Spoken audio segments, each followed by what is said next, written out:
This is Studio 809.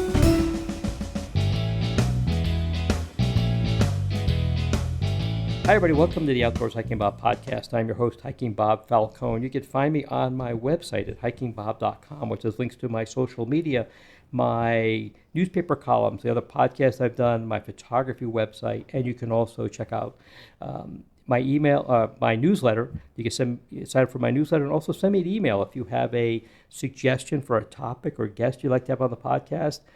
Drop me a line, hikingbob.com.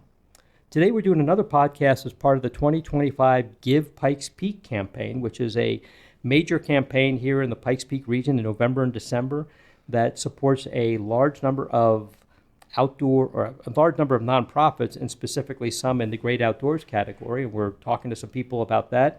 And today I have Kristen Cannon from the Pikes Peak Outdoor Recreation Alliance, and she's going to tell us a little bit about what PPORA does and why they're in the Give. Kristen, thanks for being on the podcast. Thanks for having me, Bob. So when people think of outdoor recreation in the Pikes Peak region, they think of trails, open spaces, and those incredible mountain views, right? But what they might not realize is behind every one of those experiences, the places we hike, bike, fish, explore, there's a lot of coordination happening quietly in the background. And that's where Pikes Peak Outdoor Recreation Alliance, PPORA, that's where we come in. And as someone, I'm the events and communications coordinator for PPORA, so I get to work with a lot of our partners across the region, and I get to see the magic that happens behind the scenes, the connections, the problem solving, the teamwork, and that all keeps our outdoor spaces thriving. So PPORA we're here, we got your back, and we're here to, make outdoor recreation exceptional in the Pikes Peak region. Great. And PPORA was one of the first in the state of an organization that joined a lot of different groups together. So you brought in city agencies, county agencies, federal agencies, state agencies, nonprofits, volunteer groups together. Outdoor businesses, yeah. Outdoor businesses, part of it. Anything that had anything to do with outdoor recreation, you brought them in under one big umbrella. Mm-hmm. That has since become part of a bigger initiative in the state, right? Yeah, the Regional Partnership Initiative. There's 21 of them. We were one of the first 4, and we are one of the first to complete our vision plan. So tell us what the vision plan is. Vision plan, the Outdoor Pikes Peak Initiative vision plan is a set of strategies and projects that through listening sessions, through lots of task force meetings, we put together these priorities for the region. And they range from completing the Ring the Peak Trail and corridor to campground management to regional trail networks, you name it. It's in there, spanning across Fremont, Teller, and El Paso counties. Excellent. So I was just thinking about the Ring the Peak Trail was one of the big ones that's been on the table for 20 years of trying to get that completed. And now there's this idea of establishing some kind of a management plan for Pikes Peak, because obviously the Ring the Peak Trail goes through, I don't know how many jurisdictions. It's El Paso County, it's Colorado Springs. So many land managers. Yeah, it's Teller County, it's the city of Woodland Park, it ducks around the other side. It just barely touches Fremont County, way down there someplace. So obviously that's part of this thing is a management plan. Is it fair to say that without a group like yours, getting everybody on the same page would be virtually impossible? Yes. That's very fair to say. Because while we all have good relationships, how often do we have an opportunity to get together in the same room? And right now, it's a little more difficult with the government shutdown. Our federal workers a lot of them are furloughed. But typically, we get together at least every month through the Outdoor Pikes Peak Initiative Task Force. And that's where those true, honest, big talks happen. That's when we can, really work together to figure out how we can plan and coordinate and support all of these organizations and have them support each other. Because, like you said, Ring the Peak Trail and Corridor is massive. 99 miles when it's completed. That's huge. And it will connect so many more people to the outdoors and really highlight America's mountain, Pikes Peak. So we're excited to see what happens with the governor's office and with the implementation grant that we just applied for. That's $2.5 million, where some of those funds will go towards this project. So we're really excited to see what happens with that. Excellent. So tell us what other kind of stuff PPRA is involved in. What other things are you doing that the average person out there might eventually benefit from? So PPRA, we're not, the group that's building the trails and managing the parks. And that's by design, because we are the engine behind the scenes. We connect, we coordinate, we support the organizations that do, like our Rocky Mountain Field Institute, like Trails and Open Space Coalition, the Forest Service, Colorado Parks and Wildlife, Palmer Land Conservancy, Colorado Springs Utilities. Those are all our partners that we get together and we convene so that we can align our efforts, so we can gather our resources to go further, right? We help groups with support letters. We help them identify grant opportunities, find matching funds. We help provide research and data that makes the case for these investments. We help advocate for balanced access and sustainable recreation. And we have a new program that we were a part of this year called the Outdoor Collab Adaptive Leadership Training. So we gathered all of those partners and worked together to figure out different ways to overcome our obstacles, not just by a technical means, but by an adaptive means. We also have one of my most favorite events to coordinate is the Pikes Peak Outdoor Industry Leadership Summit, which will be in April this next year. And it's just a fantastic way to gather all of our partners, but let them share with us what they're working on as well. A lot of that goes back into these OP projects as well. We also are the hosts of the only outdoor industry job fair in the state, and that's usually in January or February. So we do a lot of work there. But every new trail, every improved park, every coordinated outdoor initiative, there's usually a thread that runs right back to PPRA helping make it possible. Would the average person necessarily see a benefit from what this coordination does? I mean, you don't do the trail work. That's not your job. I mean, like I said, you're the engine behind it. You get everybody together to talk on the same page. Is there something that the average user could see as a tangible benefit from the work that PPRA does to get all these agencies together? I think the one tangible thing that especially like Colorado Springs residents can take from what we do is someone's got to get all these people together. Right. Someone's got to identify the projects. Someone's got to find the funding to do these projects, like the Chamberlain Trail that we want to go from Blodgett Peak to Cheyenne Mountain State Park. Someone's got to get those people together to find a means to do it, right? And so we help coordinate that. But I think for the local residents who are listening to this podcast, you're out there visiting our parks, trails, and open spaces every year 22 million times a year. That is a recreational use value of $91.7 million annually. That's your tangible benefit. The parks add $1.1 billion in property value to nearby homes and bring in about $3.8 million in annual property tax revenue. Now, as a new homeowner in the Colorado Springs region, that is very exciting to me. And visitors drawn by outdoor recreation spend an estimated $270 million annually. But I think what the biggest thing is that you know these local numbers because of the Trust for Public Land research that was done recently. But it's such a huge thing in our state and our country. We're in the trillions. We're $1.2 trillion economic output from outdoor recreation, 5 million jobs. It's so important to our region. And I mean, I'm a military spouse, and we've lived here before, but the reason we wanted to come back as our last assignment is because of outdoor recreation. We spend all of our time outside. My kids, my husband, my in-laws, we're all outside all the time as much as we can because it's special and it's better than scrolling on a phone, right? I've got a teenager who she's got her phone in her hand all the time. Always doom scrolling through all the videos. Doom scroll, like, oh, I know, especially right now. But it's just, it's for our health. It's for sustainability. It's for outdoor equity, giving access to everybody. Like that's our whole thing. We want everybody to be outside. With the stat that's out there that your typical kid gets 7 minutes outside a day is less than somebody who's in solitary confinement in jail. It's crazy. That's nuts.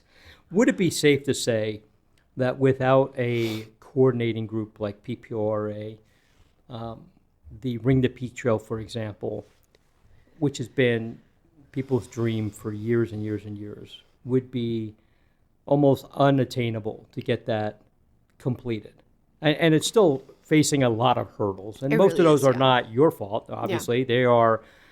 and I don't want to say fault. Fault's wrong word. They're because of property owners who are protective of their property. I perfectly understand that. I'm typically on the side of the private property owners. But would it be fair to say that without a group like PPORA pulling everybody in and having the resources and the funding by getting grants that you just can't get on your own, that project would be further behind or just dead in the water as opposed to kind of moving along as it is now? Yeah, I agree with that. I mean, we got the support behind the governor's office, and we had a giant reception and interviews and news, and all kinds of entities and organizations were with us in February for that. And that really put the Ring the Peak project like out there for everybody to know that that's something that we're working on. Our executive director, Becky Lineweber, was front and center for that, advocating, speaking with the governor's office, speaking with CPW and USFS, trying to highlight how important this trail will not only be, and corridor will not only be for our region, but for the state, for the entire country. This is America's mountain. It's so important. And I think that if you don't have somebody behind the scenes trying to literally coordinate to get all of these people to talk, to meet in one place, oh my goodness, it's like herding cats. But once you get them all in there, that's when the changes happen. That's when we can make a difference. And that's when these projects can get the attention that they deserve. Because, we're at a turning point. You hear it said all the time, we're loving our trails to death. And we really, really are. With our population growth expected to go over 1 million, right? That means more people are on our trails and in our open spaces and in our parks. And that means we need to keep maintaining them, which is a lot of money right there. You've got your groups like RMFI, Rocky Mountain Field Institute, who are doing all of this work, but they are stacked too. Their years are already full. They're doing so much all the time, and it's a lot. And there's maintenance backlogs, there's overuse, there's limited access in underserved areas. These are all real challenges. And if we are not working together, if we are not coordinating and getting in the same room, no one's going to hear about all of this. You might have one or two organizations be advocating for this, but for these projects, but unless you have a majority of them working together, nothing's going to get done. Gotcha. Yeah, I envision that if it wasn't for PPORA bringing all these groups together and being the one representative, the one voice out of all these groups, join them together, that you'd have all these different voices out there advocating for the same thing and wanting the same thing, but not coordinated. And some voices may have a better, maybe more able to grab the ear of somebody who can do something, at the governor's office or something, where you bring everybody together and you can say, we're the group that we're representing 20 agencies. Mm-hmm. I'm just throwing a number out there. I don't know how many it is. It's a lot. So many. and we're representing all these agencies who have signed on to this, and we're the representative, and now we represent everybody who wants to do something about this. I think that's where I see it as the benefit. And yeah, the average person out there is not going to see that. They're not going to see trail created by PPORA or anything. But years to come, when that Ring the Peak corridor is finally a thing, and you can actually go all the way around Pikes Peak, PPORA is going to be the thing that makes that happen. So I guess the point I was getting at with that was that the benefit to the people out there, the average user, is without PPORA being a coordinating group, that a lot of things just are not going to happen. Without the talk of a management plan, and not just for the Ring to Peak Trail, but for Pikes Peak in general, how to manage all the different agencies and the Ring to Peak Trail, that it would be easy for people to understand that none of that would happen if somebody didn't grab everybody and pull everybody together. Tell us what other things PPORA is working on. With the Give Pikes Peak campaign, we're bringing back a really fun event that we haven't had in a couple of years, and it's called Trout and Trails. And it's a combination event with Rocky Mountain Field Institute, Trails and Open Space Coalition, and PPORA. And we're all going to be together December 2nd from 6 to 8 at Anglers Covey. And we'll be doing some updates from each organization on what we've got going on. One of them, obviously, for us is going to be speaking about Ring the Peak, which both of those organizations are going to have a big hand in. And we just found out that we were going to have some awesome new Belgian brews there. We'll have some snacks, but most importantly, you'll get to have some one-on-one time with each of the organizations. And that's our coordinated effort for the Give Pikes Peak campaign. I mean, speaking of Give, we're so excited to have their support, and I'm so excited to be here with you today, Bob. We've gotten to do a live interview with Fox 21 for Give, and we've also got to shoot part of their commercial last week, and now we're here with you. So it's really fun to have these opportunities to highlight the work that we do, because we're the background. We're in the background, and that's where we're comfortable. We love getting everybody together, because as much as we say it, we, through leadership and collaboration, that's the work that we do. We're not here for the glory. We're here to really to make our outdoor spaces, stay healthy, connected, and accessible for generations to come. That's our true mission. We want to see this region thrive and in a healthy way as our population grows.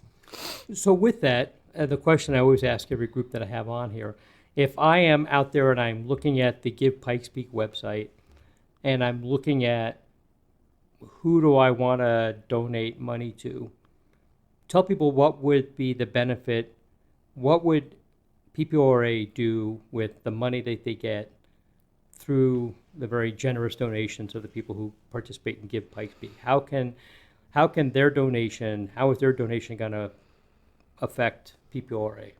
So without coordination and investment, we risk losing the very thing that makes this region so special. And that's exactly why Pikes Peak Outdoor Recreation Alliance exists, to make sure our outdoor spaces stay healthy. And when you donate to PPORA during the Give campaign, if you go there and you find, so if you go to givepikespeak.org and click on Great Outdoors, you'll see us in there with a lot of other amazing outdoor recreation organizations. But when you donate to us, you're fueling that behind the scenes engine that I keep talking about. You're helping us support dozens of organizations that keep the trails open, that protect open spaces, and connect more people to the outdoors. Because every dollar you give helps us leverage additional grants, partnerships, and volunteer hours, turning a single donation into real, tangible impact across the region. And we tend to run lean. Your gift doesn't get lost in overhead. It goes directly toward coordination, research, and programs that help our partners do their best work. So if you love the trails, you love the views, you love the places that make this region so special, I invite you to be part of the team that keeps it all going. And that's an awesome mission and goals that you have. A lot of times you guys are applying for grants to help push these things along. Is it correct to say that some of those grants are matching grants, so that they give you X amount of dollars, but you need to have X amount of dollars in the bank to go with it? So does the donation through Give also help fund some of that? Yes, absolutely. A lot of the grants that we apply for have matching grant options. Not all of them, but a good chunk of them do require it. Right. So you may have a project that's X amount of dollars, but they also require Y amount of dollars to go with it. They're not going to fund all of it, but you have to have some in the bank to go with it. So that helps you with that. Kristen, anything else you want to tell me about PPORA and the Give before we go? Your gift, no matter the size, it helps sustain the work that we do to keep our outdoors thriving. And behind every great outdoors experience, there's your favorite alliance making it possible. Our tagline, we love to say, is we do all of this, because the outdoors matter. And I know that in our region, in our state, the outdoors matter to everybody.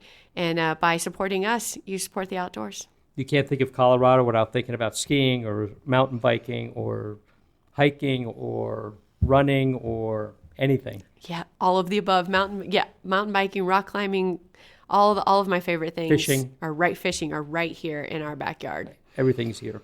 Well, Kristen, thank you so much for being on the podcast. Best of luck with the Give campaign. Where can people find out more information about PPORA?